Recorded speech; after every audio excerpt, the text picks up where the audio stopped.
আরজি কর ফাইল নতুন করে খুলছে, তবে এবারের ফাইল শুধু অভয়ার উপরে যে নৃশংস নির্যাতন হয়েছিল, তাকে যে হত্যা করা হয়েছিল তা নিয়ে নয়, সেটা আপনারা বুঝে গেছেন। কিন্তু কি এমন প্রমাণ হাতে রয়েছে শুভেন্দু অধিকারীর তথা রাজ্যের মুখ্যমন্ত্রীর তথা নতুন সরকারের যে এত বড় পদক্ষেপ করতে চলেছে?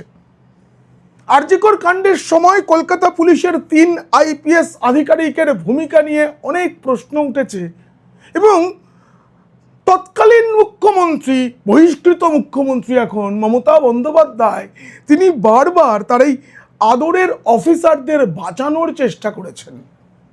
জনতার যে দাবি, সেই দাবিকে মান্যতা দিতে তিনি অনেকটা সময় নিয়েছেন।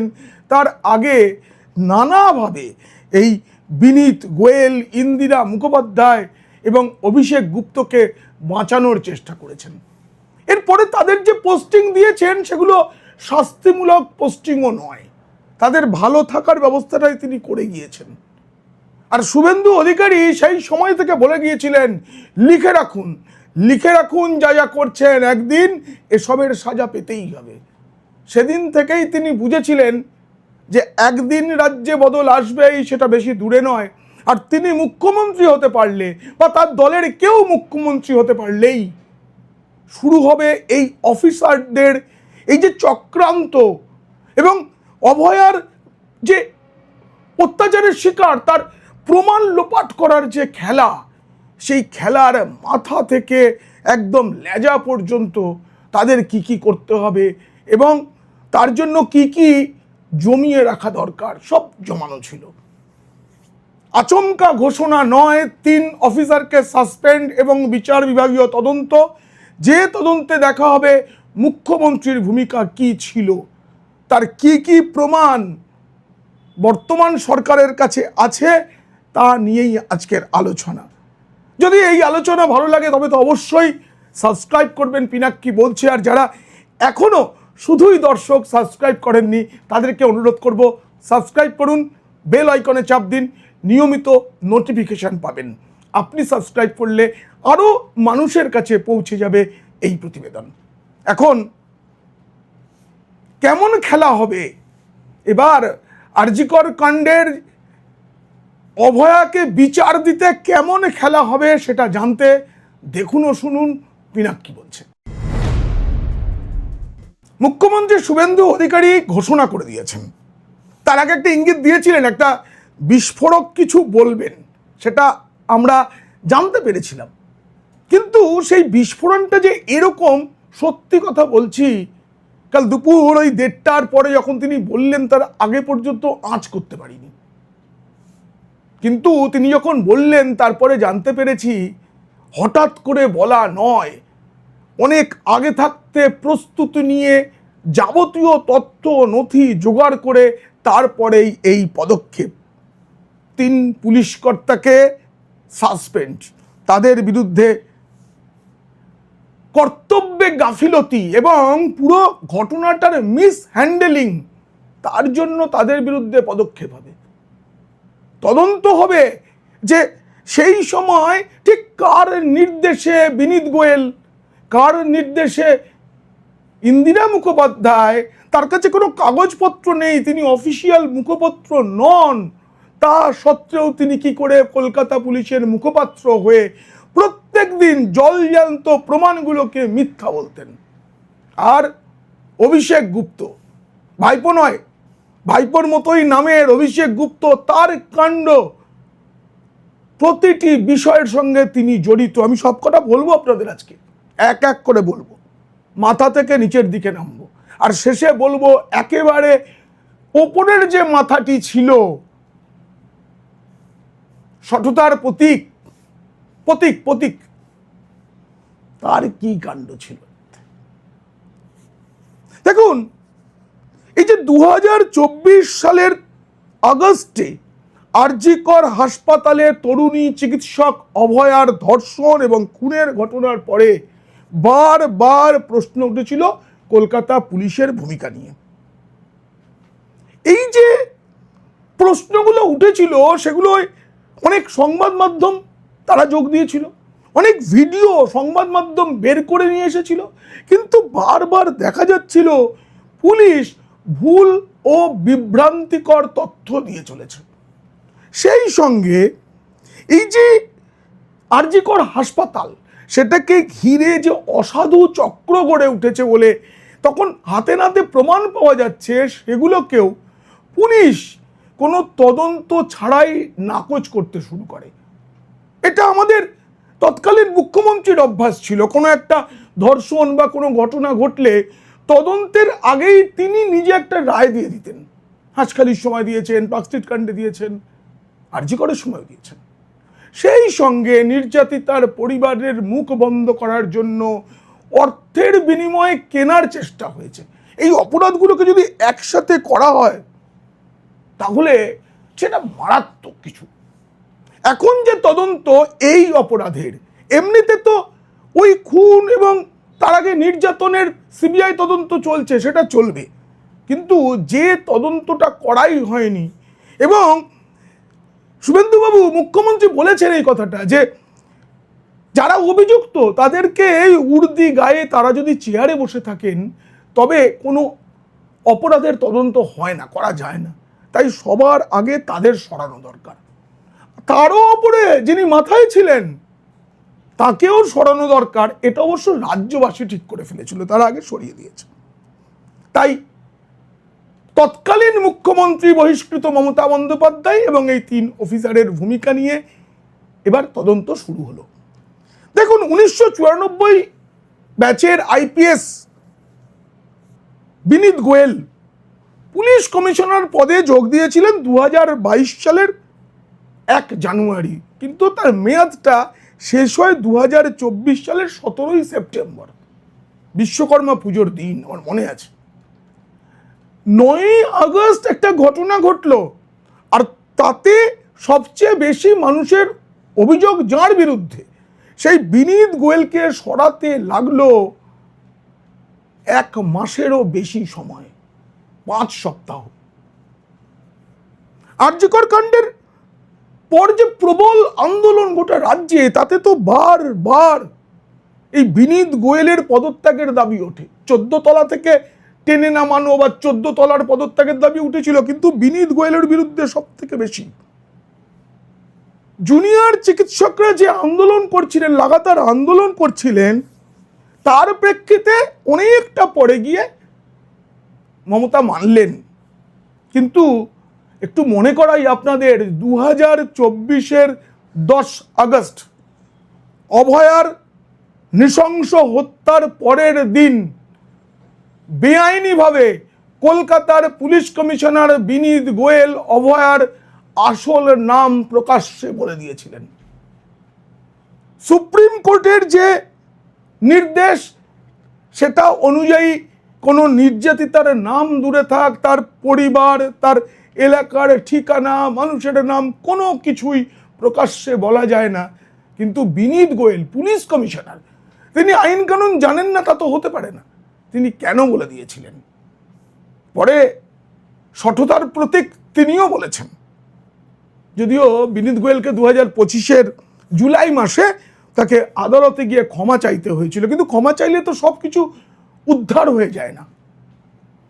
তার বক্তব্য তো ভাইরাল হয়েছিল, সেটা তো ক্ষমা চাইলে আটকে দেওয়া যায় না। 14 আগস্ট রাত জুড়ে যখন গোটা বাংলা, বিশেষ করে কলকাতা এবং শহরতলি যখন রাত জাগছে, সেই সময় কে বা কারা এসে ঘটনাস্থল ভাঙচুর করে দিল, সেটা পুলিশ কমিশনার জানতেই পারলেন না। পরিকল্পিত ঘটনা ছিল, একেবারে সাজানো, কোথা থেকে এসেছে দেখা গেছে ভিডিওতে। তারা এলেন, ভাঙলেন, চলে গেলেন দুষ্কৃতীরা। আর পুলিশ কমিশনার কি বললেন আমরা আন্দাজ করতে পারিনি। তার কোনো প্রস্তুতি থাকবে না। মূলত তো মেয়েদের রাত জাগা এবং রাস্তা দখলের কর্মসূচি ছিল। তার মূল যে জায়গাটা আরজি কর, যেখানকে কেন্দ্র করে এত বড় কিছু গোটা ভারত এবং বিশ্বের বহু দেশে যেখানে ভারতীয় বাঙালিরা আছেন তারা গর্জে উঠেছেন, সেই আরজি করের নিরাপত্তায় কেন গাফিলতি ছিল? তো বিনীত গোয়েলের ব্যর্থতা। একটা বিক্ষোভ কর্মসূচি চলছে গোটা রাজ্যে, সবাই রাত জাগছেন, আর তখন ওইভাবে এবং পুলিশ বাহিনী দুষ্কৃতীদের বাধা দেওয়ার বদলে নিজেরা আত্মরক্ষা করলেন। অনেকটা পরে বিনীত গোয়েল গেলেন ঘটনাস্থলে।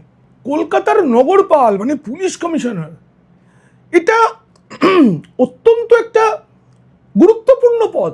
সেই পদের মানুষ কি করে এই কথাটা নির্লজ্জের মতো বলতে পারেন যে দুষ্কৃতীরা এরকম তাণ্ডব চালাবে আমরা ভাবতে পারিনি? কখনো তাণ্ডব কি মানুষের ভাবনার মধ্যে হয় নাকি? পুলিশকে তো এইটুকু ভাবতে হয়।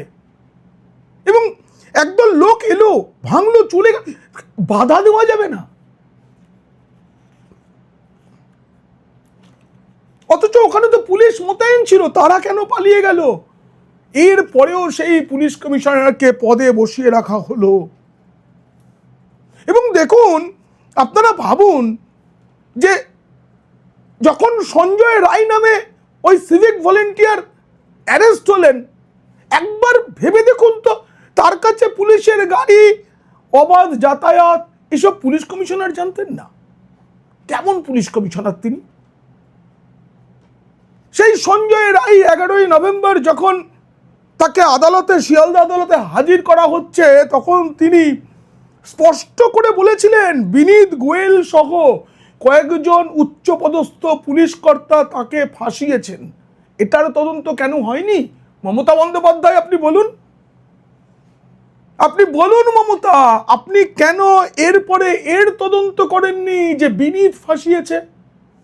সেই বিনীতকে আপনি তার পছন্দের পদে পাঠিয়ে দিলেন। কেন রক্ষা করছিলেন? কেন আঁচলের তলায় নিয়ে এসেছিলেন? তিনি তো আপনার ভাইপো নন, তাকেও আপনি বাঁচাতে পারছেন না, কিন্তু কেন করেছিলেন? সেই সময় এই যে সঞ্জয় রায় এই দাবি জানালেন, এরপর তখন রাজ্যপাল সিভি আনন্দ রাজ্য সরকারকে চিঠি দিয়ে বলেন যে এই বিষয়টা খতিয়ে দেখা হোক। একজন অভিযুক্ত, হয়তো তিনি অপরাধী, তখনও তিনি বলছেন যে আমাকে ফাঁসানো হয়েছে, এবং কারা ফাঁসিয়েছেন নাম বলছেন, সেটা সিভি আনন্দ জানতে চেয়েছিলেন, বলতে চেয়েছিলেন। গুরুত্ব দেয়নি রাজ্য সরকার। কেন? মমতাকে তো আজকে জবাব দিতে হবে। রাজ্যের মানুষ আপনাকে জবাব দিয়েছে, কিন্তু আপনাকেও কিছু জবাব দিয়ে যেতে হবে। আপনি যতই কোর্টে যাওয়ার কালো সামলা পড়ার নাটক করুন, আমরা ছাড়বো না। আপনাকে এই সব প্রশ্নের জবাব আপনাকে দিতে হবে। কারণ অভয়ার উপরে নৃশংস অত্যাচারের যে অভিঘাত, সেটা বাঙালি ভোলেনি, বাঙালি ভুলবে না। বাঙালিকে জবাব দিতে হবে। আর সেই জবাব যাতে তিনি দিতে পারেন, সেই কাজটাই তো মুখ্যমন্ত্রী শুভেন্দু অধিকারী শুরু করলেন নতুন করে ফাইল খুলে। Miss handling. এই পর্বে আরেকজন সেই সময় নায়িকার মতো কলকাতা পুলিশে তার উদয় হলো। DC central Indira Mukhopadhyay. কে নিয়োগ করেছিল তাকে? মুখপাত্র কে বানিয়েছিল? কোনো কাগজ ছিল না। সব তথ্য বর্তমান সরকারের হাতে এসে গিয়েছে। সেই সময়কার হোয়াটসঅ্যাপ চ্যাট, কেন ইন্দিরাকে বাছা হয়েছিল, কে বেঁচেছিলেন, কে ফোন করেছিলেন, সব তথ্য এসে গিয়েছে। এই ঘটনার পরেই একটা ভিডিও বাইরে আসে, যে ভিডিওতে দেখা যায় সেমিনার হলে যেখানে ঘটনা ঘটেছে, সেখানে ঘটনার পরে পরে বহিরাগতরা ঘুরে বেড়াচ্ছে। কেউ দাঁড়িয়ে আছে, কেউ হাঁটাচলা করছে, পায়ের ছাপ বদলে যাচ্ছে। তখনও তদন্ত শুরু হয়নি।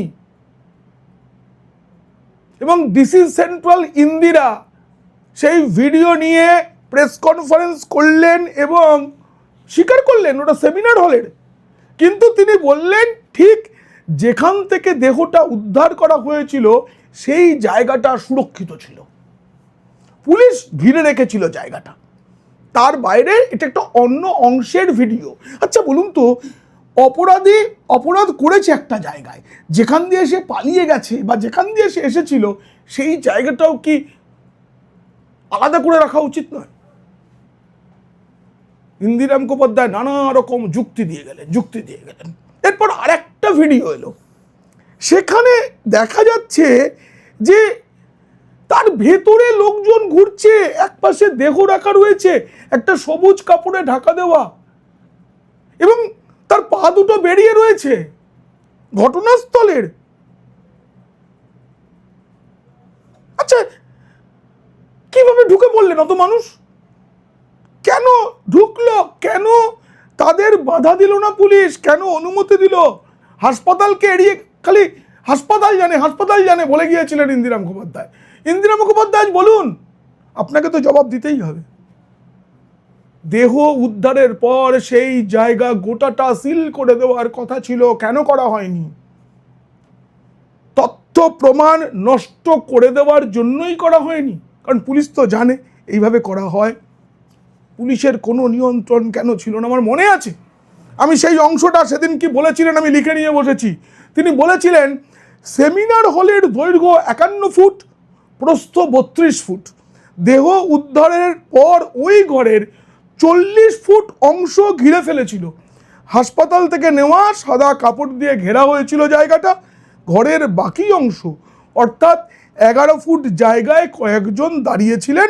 ভিডিওটা সেই জায়গারই। এই যে 11 ফুট জায়গা, এই 11 ফুট জায়গায় কিছু হয়নি কে বলল? মমতা বন্দ্যোপাধ্যায় কিন্তু ইন্দিরা মুখোপাধ্যায়কে প্রশ্নটা করেননি, তাহলে তদন্ত তখনই শুরু হয়ে যেতে পারত। বিনীত গোয়েল প্রশ্ন করেননি, ইন্দিরা তুমি এটা কি করে বলছো?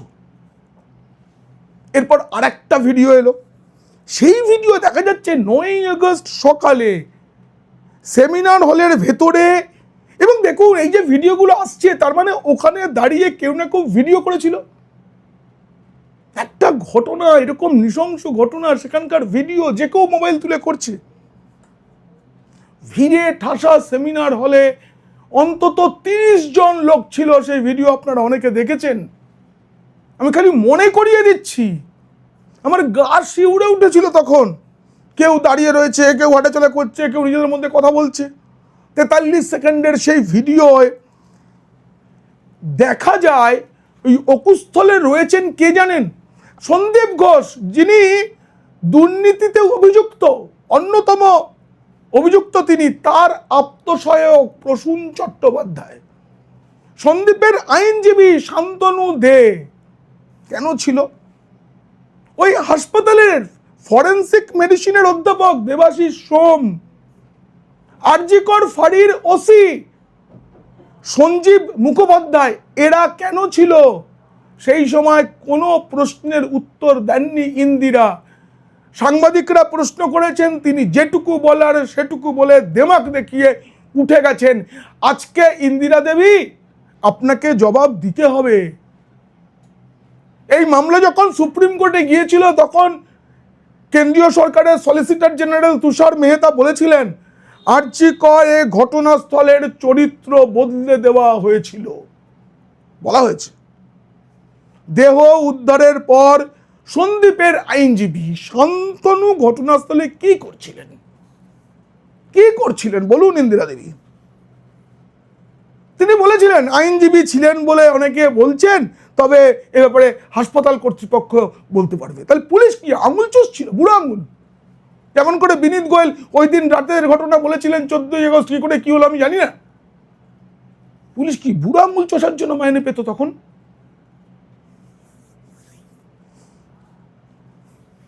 আপনারা বলুন, লালবাজার তখন কি করেছিল? এইসব যারা প্রশ্ন সমাজ মাধ্যমে তুলছেন, তাদের বিরুদ্ধে ইন্দিরা দেবী আপনারা মামলা করেছিলেন। অনেককে ডেকে শাসিয়েছিলেন, অনেককে ফোন করে মুখ বন্ধ করতে বলেছিলেন। আজ কোথায় যাবেন? আজ তো আপনার মুখ বন্ধ করতে হবে, অন্য কথা বলতে পারবেন না, আপনাকে সত্য জানাতে হবে। আর ওই অভিষেক গুপ্ত তখন ডিসি নর্থ, আরজিকর যে হাসপাতাল, সেই হাসপাতাল টালা থানার মধ্যে পড়ে, এবং টালা থানাটা তো ওই ডিসি নর্থেরই এলাকা। ঘটনার দিন সেমিনার হলের চরিত্র বদল, মানে ঘটনার পরের দিন রাত দখলে ভাঙচুর, অভয়ের দেহ বাড়িতে নিয়ে যাওয়া, চটজলদি দাহ করে দেওয়া, সঠিক সময়ে না পৌঁছানো, সুরত হাল ঠিক সময় না করা, দ্বিতীয়বার ময়নাতদন্তের সুযোগ না দেওয়া, সব অভিযোগ এই অভিষেক গুপ্তর বিরুদ্ধে। মমতা বন্দ্যোপাধ্যায়ের আঁচলের তলায় থেকে তিনি ভেবেছিলেন বেঁচে যাবেন। শুভেন্দু অধিকারী কান টানলে মাথা আসবে বলে তিনটে কান টানা শুরু করে দিয়েছেন। ডিসি নর্থের বিরুদ্ধেই তো অভিযোগ। তিনি নির্যাতিতার মা, বর্তমানে তিনি রাজ্যের সম্মানীয় বিধায়ক, তাকে টাকা দিয়ে কিনতে চেয়েছিলেন, নগদ টাকার বান্ডিল দিয়ে। পালাবেন কোথায়? নির্যাতিতার দেহ বাড়িতে, সেই বাড়িতে নিয়ে যাওয়ার সময় যে পুলিশের টিম ছিল তারও তো নেতা ছিলেন এই অভিষেক গুপ্ত, আপনি ছিলেন। আরজি করে 2024 সালে যখন সিবিআই সেপ্টেম্বর মাসে যখন তদন্তটা হাতে নিল, তখন সিবিআই তৎকালীন ওই টালা থানার ওসি যিনি ছিলেন অভিজিৎ মণ্ডলকে গ্রেপ্তার করেছিল। কিন্তু সেই সময় একটা তথ্য জানা যায়, 9ই আগস্ট যেদিন সেই লজ্জার ঘটনা, সেই কান্নার ঘটনা যেদিন ঘটেছিল, সেদিন 10:03 তৎকালীন হাসপাতালের সুপার সন্দীপ ঘোষের থেকে খবর পান টালা থানার তৎকালীন ওসি। খবর পাওয়ার 1 ঘন্টা পরে তিনি ঘটনাস্থলে পৌঁছন, যেখানে এমন অপরাধের ক্ষেত্রে সঙ্গে সঙ্গে যাওয়ার দরকার। কার নির্দেশে দেরি করে গিয়েছিলেন? অভিষেক গুপ্তর। অভিষেক গুপ্ত কার নির্দেশে দেরি করে পাঠিয়েছিলেন ওসিকে? বিনীত গোয়েল। আর বিনীত গোয়েল কার নির্দেশে এত বড় ঘটনাটা চাপা দিতে চাইলেন? মৃত্যুর শংসাপত্র কেন দেরি করে দেওয়া হয়েছিল? তার জন্যই তো সুরতহাল করতে দেরি হয়। 9ই আগস্ট দুপুর 2:55 হাসপাতালের সুপার অভিযোগ জানান। সন্ধ্যে 7টা নাগাদ মৃতার পরিবার অভিযোগ করে, কিন্তু অভিযোগ পাওয়ার অনেক পরে এফআইআর দায়ের করা হয়েছিল। ভারতীয় নাগরিক সুরক্ষা সংহিতা আইন অনুযায়ী ঘটনাস্থলের তো ভিডিওগ্রাফি করার নিয়ম। অভিষেক গুপ্ত, আপনি এত বড় অফিসার, এটা জানতেন না? আপনি ডিসি নর্থ, আপনার বস কলকাতার নগরপাল বিনীত গোয়েল জানতেন না যে ঘটনাস্থলের ভিডিওগ্রাফি করা প্রয়োজন? সেটা করা হয়নি। অভিযুক্তকে বাড়তি সুযোগ করে দেওয়া, সুবিধা দেওয়ার জন্য এগুলো কেন করেছিলেন? আজকে জবাব দিতে হবে। মৃত চিকিৎসকের পরিবার প্রথম থেকেই দাবি করেছে খুব তাড়াতাড়ি তাদের মেয়ের দেহ দাহ করিয়ে দেয় পুলিশ। নেতৃত্বে কে ছিলেন? অভিষেক গুপ্ত। নির্যাতিতার পরিবার দ্বিতীয়বার ময়নাতদন্ত চেয়েছিল, কিন্তু তাতে কান না দিয়ে কেন দ্রুত দেহ দাহ করে দিলেন অভিষেক গুপ্ত? জবাব আপনাকে দিতে হবে। এত অতি সক্রিয়তার যে ভরকেন্দ্র, তার মূলে তো আপনি ছিলেন, অভিষেক গুপ্ত। আজকে জবাব দিতে হবে আপনাকে। আপনার তদন্ত হচ্ছে আপনার বিরুদ্ধে, বিভাগীয় তদন্ত, কেউ ছাড় পাবে না। মনে রাখতে হবে, এইসবের প্রমাণ হাতে নিয়েই বর্তমান রাজ্য সরকার আপনাদের সাসপেন্ড করেছে। সেই সময়ে শিরদাঁড়া নিয়ে উপহার দিতে গিয়েছিলেন জুনিয়র ডাক্তাররা। তার আগে জুনিয়র ডাক্তারদের যে মিছিল লালবাজারের দিকে যাচ্ছিল, সেটাকে আটকে দেওয়া হয়েছিল কেন? একের পর এক মিছিলে হামলা কেন করা হয়েছিল? কলকাতার নগরপাল জবাব দেবেন কি? তখন বিরোধী দলনেতা, এখন মুখ্যমন্ত্রী শুভেন্দু অধিকারীকে প্রতিটি জায়গায় যেতে কেন বাধা দিয়েছিলেন? বিনীত গোয়েল জবাব দিন। ইন্দিরা মুখোপাধ্যায়, আপনাকেও জবাব দিতে হবে, আপনিও সক্রিয় ছিলেন এই কাজে। অভিষেক গুপ্তকে তো বাঁচানোর কোনো রাস্তাই নেই, সব প্রমাণ আছে। তখন শুভেন্দু অধিকারী বিরোধী দল, তার হাতে 77 বিধায়ক, সেখান থেকে কমে 75 হয়েছিল, বাকিদের কিনে নিয়ে তাকে দুর্বল করা হয়েছিল। কিন্তু তার গলার স্বর তখন দুর্বল হয়নি। তিনি বারবার বলেছিলেন, লিখে রাখুন, লিখে রাখুন যা যা করছেন, একদিন এই পাপের প্রায়শ্চিত্ত করতে হবে।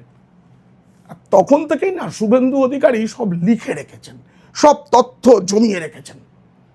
নবান্নের হাতে না সব চলে এসেছে, তারপরেই মুখ্যমন্ত্রীর ঘোষণা। কারণ এই মুখ্যমন্ত্রী যা ঘোষণা এখনো পর্যন্ত গত মাত্র কয়েকটা দিনে করেছেন, প্রত্যেকটাই প্রমাণের উপর দাঁড়িয়ে এবং প্রত্যেকটার ফল মিলছে।